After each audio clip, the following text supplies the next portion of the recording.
Kolosas 2:6-10. Kaya't kung paanong tinanggap ninyo si Kristo Jesus na Panginoon, ay lumakad kayong gayon sa Kanya, na nakaugat at nakatayo sa Kanya, at matibay sa pananampalataya, gaya ng itinuro sa inyo, na sumasagana sa pasasalamat.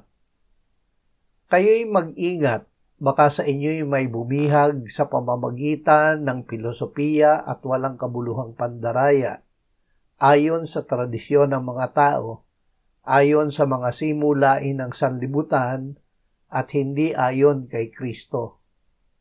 Sapagkat sa Kanya'y naninirahan ang buong kapuspusan ng pagka-Diyos sa katawan, at kayo'y napuspos sa Kanya, na siyang ulo ng lahat ng pamunuan at kapangyarihan.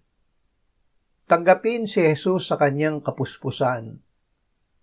Ang pagiging tunay na Kristiyano ay ang pagtanggap kay Jesus sa kanyang kapuspusan.